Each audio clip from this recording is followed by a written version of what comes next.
नमोस्तु चर्ची। सचिन जैन पालम विहार गुरुग्राम से आपके श्री चरणों में अपनी शंका रख रहे हैं। हे गुरुदेव, तत्वार सूत्र की व्याख्या आपके द्वारा बहुत ही अच्छी कराई जा रही है। इसको पढ़कर और पाकर हम सभी धन्य हो गए हैं। तो मेरी शंका यह है, अरिहंत परमेष्टि के 4 घातीय कर्मों का और सिद्ध परमेष्टि के 8 कर्मों का नाश होता है, अंतराय अघातीय कर्म होता है, दान लाभ भोग उपभोग वीर अंतराय अरिहंत को कैसे हो सकता है? कृपया उदाहरण देकर समझाने की कृपा करें। अंतराय कर्म, पहली बात तो अघातीय कर्म की प्रगति नहीं है, घातीय कर्म की प्रगतियां हैं। और अंतराय कर्म के नष्ट हो जाने से दान लाभ भोग उपभोग और वीर, ये 5 चीज़ें जो हैं क्षायिक रूप में अरहंत परमात्मा में प्रकट हो जाती हैं। मतलब आत्मा में इतनी शक्ति प्रकट हो जाती है कि वो दान लाभ भोग उपभोग और वीर, देखिए वीर शक्ति जो आत्मा प्रकट हुई है, सबसे बड़ी शक्ति तो वीर शक्ति ही मानी जाती है। और वीर शक्ति में बाकी शक्तियां समाविष्ट हो जाया करती हैं। वीर शक्ति के कारण ही अनंत काल तक अब उन्हें किसी भी प्रकार की कोई वेदना नहीं हो सकती है, और ना ही ज्ञान में किसी प्रकार की बाधा उत्पन्न होगी, सुख में भी कोई बाधा उत्पन्न नहीं होगी। किसके कारण? ये अंतराय कर्म के नष्ट हो जाने के कारण। अनंत काल तक वही की वही, वैसा कि वैसा हर समय में जानेंगे, तब भी किसी प्रकार की बोरियत नहीं हो जाएंगे। जैसे हम आप सब लोग एक विषय को ही बार बार देखें, एक विषय को बार बार जानें, बोलें, तो बोलेंगे कुछ और बताओ, कुछ और सिखाओ, कुछ और लिखाओ। लेकिन वहाँ ऐसा नहीं है। केवल ज्ञान में अनंत द्रव्य और अनंत पर्याय उनको झलकती हैं, लेकिन और हर समय वही वही और उसी प्रकार से झलकती हैं। बात अलग है कि वस्तु का जैसे जैसे परिणमन होता वैसा वैसा वस्तु गे रूप से उनके ज्ञान में दिखती है, लेकिन केवल ज्ञान तो वही वही है ना, और परिणमन सबका अलग अलग है। तो वो उस जानने की जो शक्ति है, इतना जानने की जो शक्ति है, वह उसमें सहभागी कौन है, सहयोगी कौन है? तो अंतराय कर्म के नष्ट होने से जो वीर शक्ति प्रकट हुई है वो सहयोगी है। सुख सुख भी अनंत अनंत काल तक अतीन्द्रिय जो सुख है, उसमें जो शक्ति काम करती है वो अंतराय कर्म के नष्ट होने से वीर शक्ति ही काम करती है। उपचार से सर्वार्थ सिद्धि में है कि पंडित जी ने लिखा है कि उपचार से केवली भगवान सबको दान लाभ भोगो भोग वीर में कारण बनते हैं। समोषण में आप देखिए, आपको दान मिलता है, ज्ञान का दान मिलता है भगवान के निमित्त से। आपको भोग और उपभोग जो है वस्तुएं, क्योंकि आपको भोग उपभोग की चिंता नहीं होती वहाँ पर कि मैं भोजन करूँ, तो आपके लिए भोग भी मिल गया। उपभोग जो आप पहने हैं और कुछ पहनूं, ऐसा परिणाम प्रकट नहीं होता है, तो उस समय आपका उपभोग का भी हो गया। और उस समय आपके लिए रोग नहीं होता है, तो आपकी आत्मशक्ति बढ़ती है, तो आपके लिए वो वीर भी आपका बढ़ गया। तो आपके लिए वो पांचों की पांचों प्रकार से दान लाभ भोगो भोग वीर जो हैं वो आपके लिए समोषण में कारण बनते हैं भगवान की शक्ति के निमित्त से। तो इस प्रकार से भगवान के द्वारा कहा जाएगा कि आपको दान मिला, लाभ मिला, भोग भोग वीर मिला, शक्ति मिली। तो ये उपचार कथन है, क्योंकि ऐसा यदि देखेंगे तो सिद्ध परमेष्टि में कैसे घटित करेंगे?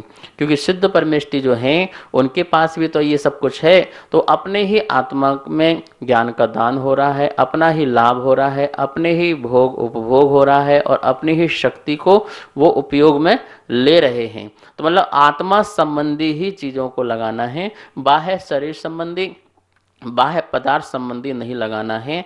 निज की शक्ति निज के पास ही होती है, पर के पास नहीं होती। इस प्रकार से इसका ऐसा अर्थ समझना। नमोस्तु चर्ची। रोहित जैन भिंड से आपके श्री चरणों में अपनी शंका रख रहे हैं। हे गुरुदेव, देवों का आगमन पंचम काल में पृथ्वी लोक में नहीं होता है, तो फिर चमत्कार आदि कैसे होते हैं? कृपया समाधान करें। देवों का आगमन, कौन से देवों का आगमन नहीं होता, इसके बारे में हमें जानना पड़ेगा। देखिए, देव जो हैं 4 प्रकार के होते हैं, भवनवासी, वैंतर, ज्योतिष और वैमानिक। इनमें जो वैमानिक जाति के जो देव हैं वो इस पृथ्वी लोक में नहीं आते हैं पंचम काल में। कौन से काल में? पंचम काल में। और वो भी कहाँ पर?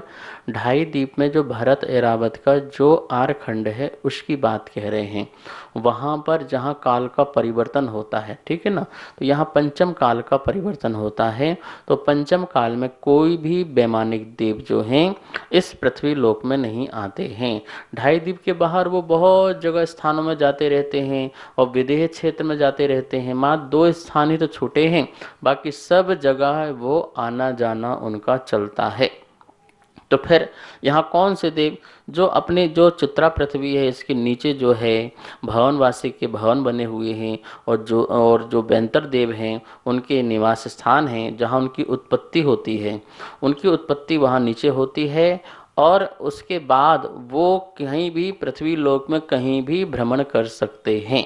भवनवासी के देव भी और बैंतर देव ये पृथ्वी लोक में कहीं भ्रमण कर सकते हैं। तो वर्तमान में यदि मंत्रों में किसी प्रकार से अस्य होता है, किसी प्रकार का चमत्कार होता है, तो वह यही के नीचे के जो देव हैं भवनवासी बैंतर देव हैं, इन्हीं देवों के द्वारा ही वर्तमान में किसी प्रकार का अस्य आदि हो सकता है, चमत्कार आदि हो सकता है। तो हम ये कह सकते हैं कि देव आते तो हैं, पर वैमानिक जाति के जो देव हैं वो अभी वर्तमान में पृथ्वी लोक में नहीं आते हैं। नमोस्तोचर श्री दीपक कासलीवाल महाराष्ट्र से आपके श्री चरणों में अपनी शंका रख रहे हैं।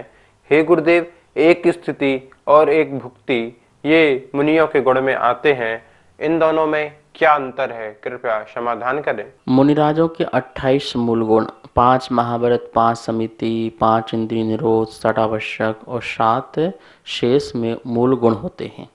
तो इस प्रकार से 28 मूल गुण होते हैं। उनमें से जो 7 जो शेष मूल गुण हैं उनमें एक स्थिति और एक भुक्ति, ये 2 शब्द जो आपने पूछे। एक स्थिति का मतलब होता है एक स्थान पर खड़े होकर के भोजन ग्रहण करना, वो एक स्थिति कहलाता है। आप देखते हैं मुनिराज कहीं यहाँ तो नहीं करते, थोड़ा यहाँ खड़े होकर लेते हैं, थोड़ा वहाँ खड़े होकर लेते हैं, ऐसा नहीं है। तो एक स्थान पर एक ही जगह पर खड़े होकर के आहार ग्रहण करना, इसका नाम कहलाता है एक स्थिति। और एक भुक्ति का मतलब होता है एक बार ही ग्रहण करना। ऐसा नहीं कि 2 घंटे बाद फिर करें, शाम को फिर करें, दोपहर को फिर करें। 24 घंटे में एक बार ही आहार ग्रहण करते हैं, उसे कहते हैं एक भुक्ति, मतलब एक ही भुक्ति हुई। देखिए 2 भुक्ति का त्याग का नाम उपवास कहलाता है। श्रावक जो है 2 टाइम भोजन करता है ना, तो 2 भुक्ति हो गई। और दोनों भुक्ति का त्याग कर दे तो क्या हो गया, वो उसका उपवास हो जाएगा, ठीक है ना। दिन संबंधी उपवास हो गया उसका, रात को तो खाना ही नहीं होता है और 2 भुक्ति का त्याग हो गया तो उपवास कहलाता। तो मुनिराज क्या है, एक भुक्ति मतलब एक ही बार ही जो भोजन लेते हैं उसे एक भुक्ति कहते हैं। तो खड़े होकर के एक स्थान पे आहार लेना एक स्थिति हो गई, और एक बार ही लेना एक भुक्ति हो गई। यही इन दोनों में अंतर होता है। सभी को सादर जय जिनेंद्र। जैसा कि आप सभी की शंकाओं का समाधान पूज्य गुरुदेव के द्वारा नित्य आगम के अनुसार किया जा रहा है, तो किसी के मन में कोई भी शंका हो तो आप हमें नीचे दिए गए नंबर पर भेज सकते हैं, और आपकी शंका का समाधान पारस चैनल के माध्यम से प्रतिदिन किया जा रहा है, तो आपको अवश्य किया जाएगा। कृपया अपनी शंका नीचे दिए गए नंबर पर भेजें। जय जिनेंद्र।